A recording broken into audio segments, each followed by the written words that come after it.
Oke, selamat pagi anak-anak. Saat ini kita akan melanjutkan pembelajaran kita di pertemuan kedua, yaitu membahas tentang proses bagaimana terjadinya gempa, bagaimana cara mengurangi resiko bergempa, kemudian apa dampaknya sampai dengan terjadinya gunung berapi. Nah, pada saat pertemuan pertama, kalian sudah membahas tentang lapisan-lapisan bumi. Sekarang kita akan membahas tentang proses bagaimana terjadinya gempa. Asal kalian tahu, gempa itu terjadi karena adanya pergerakan lempeng yang memberikan efek getaran yang sama kalau kalian mematahkan ranting. Saat ranting mulai patah, pasti akan ada getaran-getaran yang kalian rasakan. Gempa juga begitu. Jadi terjadi gaya yang cukup besar yang mengakibatkan lempeng menegang. Akibatnya energi potensialnya terus bertambah, maka energi yang dilepaskan juga akan semakin besar. Nah, energi tersebut akan mengakibatkan getaran yang merambat melalui material bumi. Inilah yang disebut dengan gempa. Lalu kenapa ya lempengnya bisa bergeser atau ini jawabannya? Kalian masih ingat tentang gambar ini? Ya, peristiwa konveksi, di mana peristiwa ini terjadi karena perbedaan massa jenis. Saat air panas dipanaskan, bagian bawah akan menjadi uap, maka massa jenisnya akan lebih kecil. Dia akan naik, sedangkan massa jenis yang di permukaan besar akan turun. Begitu terus sampai siklusnya atau siklus perputaran konveksi. Begitu sama halnya dengan bumi. Di dalam inti bumi itu ada cairan. Nah, cairan yang begitu panas mengakibatkan adanya perbedaan massa jenis juga. Saat cairan yang terdekat dengan inti bagian tengah bumi, maka cairan tersebut akan memiliki massa jenis paling kecil, sehingga dia akan ke permukaan, sedangkan yang bagian permukaan akan turun. Begitu terus siklusnya konveksi. Karena siklus konveksi inilah terjadi pergeseran lempeng.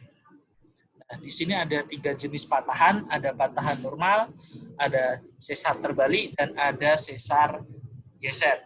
Sekarang sesar normal terlebih dahulu. Sesar normal terjadi apabila ada gaya yang berlawanan arah. Jadi saat ada gaya yang berlawanan arah, bagian atau struktur batuan lempeng yang ada di atas akan bergeser turun, sedangkan yang di bagian bawah batuan akan naik. Inilah fenomena tentang sesar normal. Kemudian untuk sesar terbalik, sebuah gaya yang mendorong lempeng saling mendekat. Jadi gayanya saling mendekat. Nah, saat gaya saling mendekat atau gaya dorong ini menyebabkan struktur batuan di bagian atas sesar akan bergerak naik. Berarti kebalikan dari sesar normal. Kalau sesar normal, bagian atasnya yang turun. Nah, kalau pada sesar terbalik, bagian atas akan naik. Bergeser naik ke atas. Ini nanti akan mengakibatkan fenomena sesar terbalik. Nah, yang terakhir adalah sesar geser. Pasti kalian tahu bagaimana sih sesar geser? Ya, sebuah gaya geser yang bekerja pada lempeng. Berarti ada gaya yang menggeser lempeng tersebut. Ini disebut dengan sesar geser. Nah, lempeng di kedua sisi sesar geser bergerak berlawanan pada permukaan bumi. Inilah fenomenanya, yaitu fenomena sesar geser. Nah, ada lagi gempa bumi. Gempa bumi atau yang diakibatkan oleh tekanan lempeng tadi. Berdasarkan penyebabnya itu ada 5. Yang pertama tektonik. Gempa bumi ini terjadi akibat adanya pergeseran lempeng. Jadi saat lempeng mulai bergeser, terjadi pelepasan energi yang merambat melalui material. Inilah yang disebut dengan gempa tektonik. Kemudian benda langit. Ini karena adanya yang diakibatkan oleh benda langit atau jatuhnya meteor. Kemudian runtuhan, ini bukit kapur yang biasanya sering terjadi karena adanya runtuhan-runtuhan. Kemudian ada buatan manusia, yang terakhir adalah vulkanik. Ini karena aktivitas dari gunung berapi. Ada juga gempa bumi yang dibedakan karena kedalaman dan gelombangnya. Nah, sekarang adalah kategori gempa. Kekuatan gempa atau magnitude gempa. Di mana magnitude gempa ini adalah menggambarkan seberapa besar gempa itu terjadi. di mana di setiap kenaikan satu skala, energi gempa yang dihasilkan itu sebanyak 32 kali lebih besar. Misal, ada gempa dengan kekuatan 6,8 skala Richter, melepaskan energi 32 kali lebih besar dibanding energi yang dilepaskan gempa dengan kekuatan 5,7. Kalau ada 7,8, itu berarti 64 kali lebih besar dari 5,8. Kenaikan satu skala itu menghasilkan 32 kali lebih besar. Lalu bagaimana deskripsi dari gempa tersebut? Deskripsi gempa itu di sini ada deskripsi, ada minor, ringan, sedang, mayor, great sampai masif. Contohnya, kalau magnitudenya adalah 7,0 skala Richter, berarti kekuatan gempanya adalah 7, deskripsinya mayor, dan efek gempanya ada di keterangan di sini, menyebabkan kerusakan yang sangat serius pada area yang luas. Nah, efek gempa ini diambil secara umum, bukan berdasarkan, oh, kalau 7, pasti langsung seperti ini. Tidak seperti itu. Ini diambil secara umum bagaimana kondisi lingkungan yang ada. Nah, selain pergeseran lempeng mengakibatkan gempa, gempa juga mengakibatkan adanya gelombang besar dari dasar laut. Gelombang besar itu seperti apa?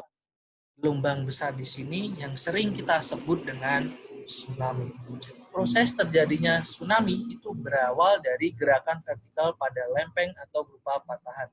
Jadi di sini ada pergerakan lempeng yang terletak pada dasar laut. Patahan ini menyebabkan dasar laut naik secara tiba-tiba.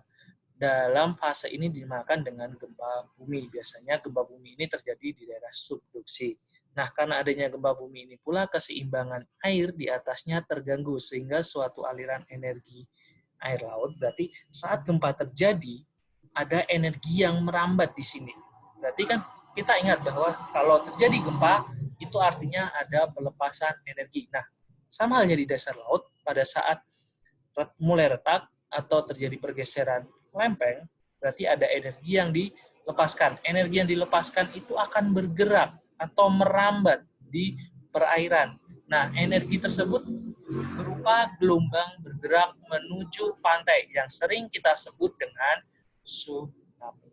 Nah, selain gempa, ada juga karena aktivitas gunung berapi. Ini juga dapat mengakibatkan adanya tsunami. Nah, ini adalah pengurangan resiko bencana. Bisa kalian baca sendiri bagaimana cara mengurangi resiko bencana jika terjadi gempa bumi. Bagaimana atau apa yang harus kalian lakukan kalau terjadi gempa bumi. Yang harus kalian tahu adalah saat terjadi gempa bumi, yang penting kalian jangan sampai panik. Ikuti prosedur yang ada. Nah, di sini ada pengurangan saat gempa.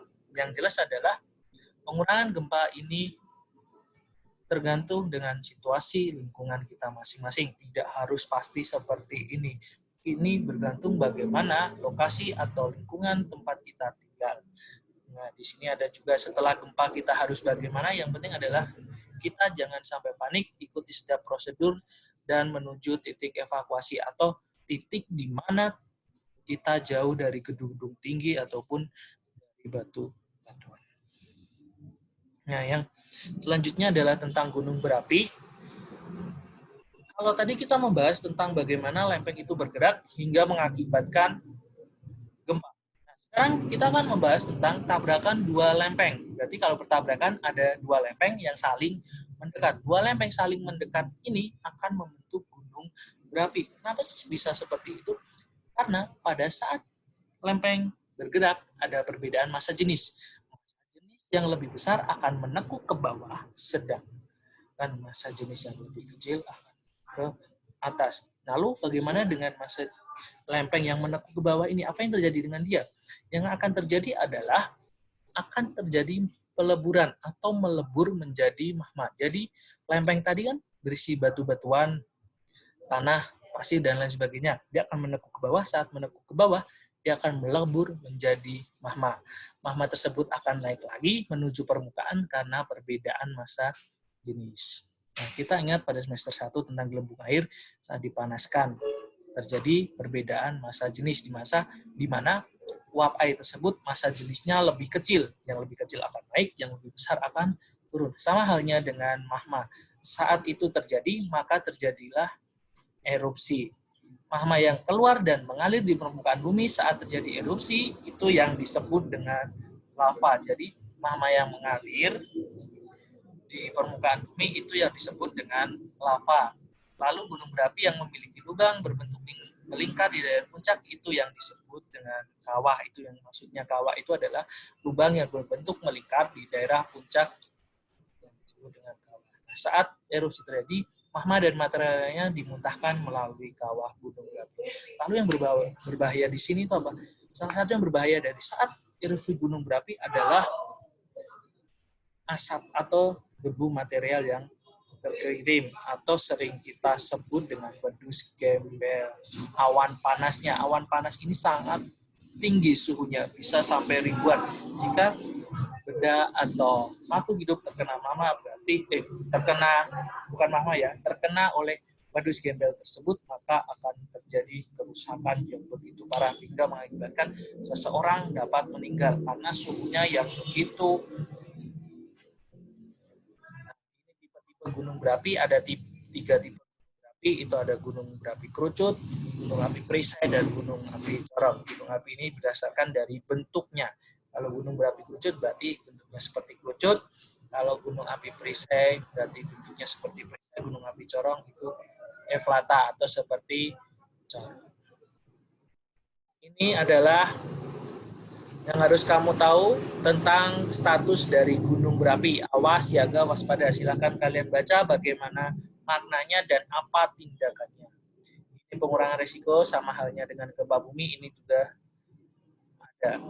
Kenapa selalu dikasih pengurangan risiko? Karena bagi orang-orang di luar negeri, pengurangan risiko bencana ini sangat penting. Kenapa? Saat terjadi bencana yang harus kita waspadai atau harus kita lakukan adalah yang pertama, jangan sampai kita panik, karena kepanikan bisa mengantarkan kita ke bahaya. Demikian yang bisa saya sampaikan untuk pertemuan ini.